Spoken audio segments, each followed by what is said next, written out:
फर्क है विक्रांत जी। आप अभी भी अपनी गलती को सही बता रहे हैं। कि जो कुछ भी हुआ आपको सही कैसे लग सकता है विक्रांत जी? पापा जी को समझाने के बजाय उनके फैसले को बढ़ावा दे रहे हैं, उन्हें और मजबूत कर रहे हैं। विक्रांत जी, हम एक परिवार हैं और परिवार के रिश्ते इतनी आसानी से नहीं टूटते। पापा जी उनसे ऐसे कैसे रिश्ते तोड़ सकते हैं? और आप उनके फैसले कैसे मान सकते हैं विक्रांत जी? काहे कि वो फैसला हमारा था।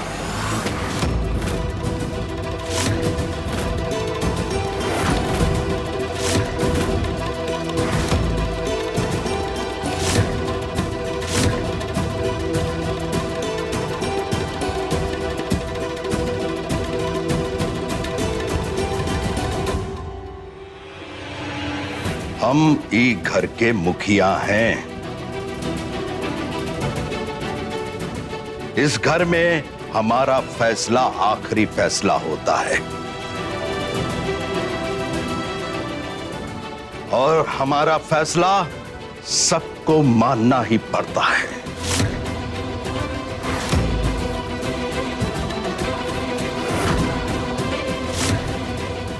हम एक बात और साफ कर देना चाहते हैं। आज हमने दोनों परिवारों के बीच एक लक्ष्मण रेखा खींच दी है और वो लक्ष्मण रेखा कोई मिटा नहीं सकता।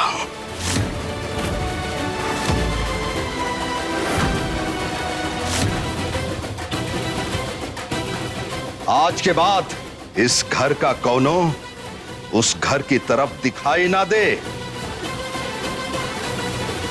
बेहतर होगा सब भूल जाओ कि हमारा उस घर के साथ कभी कोई रिश्ता भी था।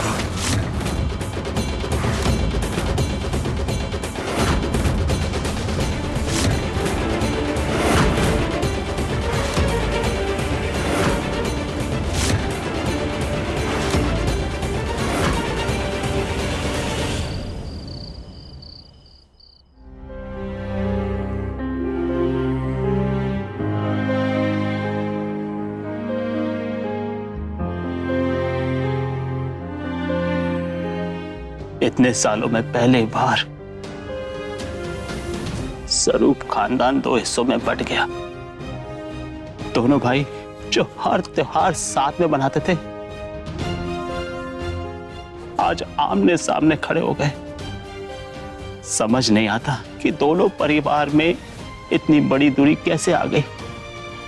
पर हम भी क्या करते? हम तो सब कुछ भुलाकर यशवंत भाई साहब के साथ होली का दहन मनाने को तैयार थे,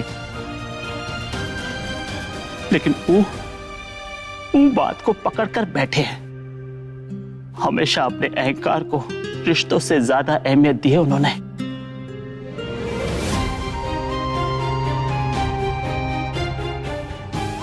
पहले तो विक्रांत ने रिया के साथ बदतमीजी की और फिर अपनी गलती मानने की बजाय सीधा उसने शौर्य की कॉलर पकड़ ली। अपने बच्चों के साथ इतना बुरा होने के बावजूद हम परिवार के लिए सब कुछ बोलकर सुलह की तरफ बढ़ना चाह रहे हैं, लेकिन सुलह होते दिख नहीं रही। पापा, प्रॉब्लम सिर्फ ताऊजी का नहीं है। प्रॉब्लम यह है कि विक्रांत भाई ने उनकी सोच को अपना लिया। दोनों अपनी जिद के लिए किसी भी हद तक गुजर सकते हैं, चाहे फिर रिश्ते टूटे या परिवार बिखरे, दोनों को कोई फर्क नहीं पड़ता। उन दोनों को यही लगता है कि जो उन्होंने किया है वो सब सही किया। यशवंत भाई साहब को तो सिर्फ मौका चाहिए था इस परिवार से अलग होने का, और उन्हें ये मौका मिल गया। वो खूब अच्छे से जानते हैं कि अम्मा जी और स्वतंत्र जी कभी नहीं चाहेंगे कि परिवार का बंटवारा हो। अब देखना, यशवंत भाई साहब पूरी अकड़ में रहेंगे और चाहेंगे कि हम सब उनके पैर पकड़े, उनसे माफी मांगे और उन्हें मनाएं। ये क्या कह रही हो सुंदरी? ये बंटवारे की बात कहां से आ गई? पापा, आप तो ऐसे रिएक्ट कर रहे हैं जैसे आप कुछ जानते ही नहीं है। ताऊ जी जब भी यहाँ आते आपको और मम्मी को कुछ ना कुछ सुनाकर जाते। पहले तो बात कहा सुनी तक थी और अब तो 24 घंटे और लड़ाई झगड़ा करने के मूड में रहते हैं। क्या बोलते क्या करते कुछ होश ही नहीं रहता है उनको। लेकिन ईशानी बिटिया, पहले में और अब में बहुत फर्क है। पहले इस साची और इसकी बहन सत्या नहीं थी ना आग लगाने के लिए, इसलिए इतनी बात नहीं बढ़ती थी। जब से ही दोनों बहनें आई हैं इस घर में, इस परिवार की दशा ही खराब हो गई है।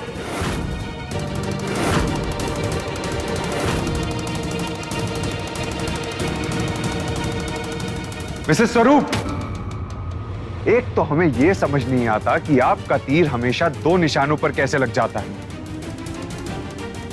आप पहले डिसाइड कर लीजिए, आपको ताऊजी को ब्लेम करना है या हमेशा की तरह साची को। शौर्य, तुम अच्छे से जानते हो कि हम गलत नहीं बोल रहे। अरे चुप हो जाओ, आपस में मत लड़ो। आज होली का दहन अलग अलग हो गया, अब का भरोसा रखे। रंग खेलने वाली होली, पर हमारा पूरा परिवार साथ में खेलेंगे या नहीं पता नहीं।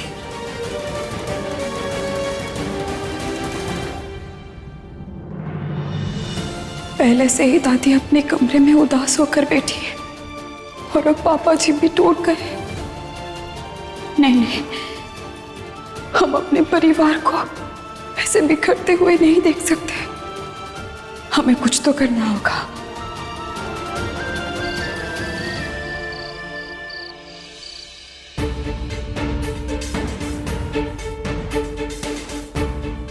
ऐसा कैसे हो सकता है? हमने तो विक्रांत भैया से बात की थी।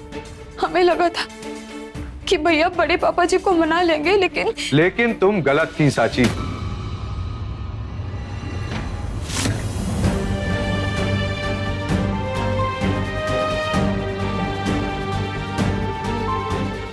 क्या जरूरत थी तुम्हें विक्रांत भाई से जाकर बात करने की? कुछ फायदा हुआ? अरे सत्या भी आई थी हमसे बात करने, समझा रही थी कि बातों को आगे ना बढ़ाया जाए।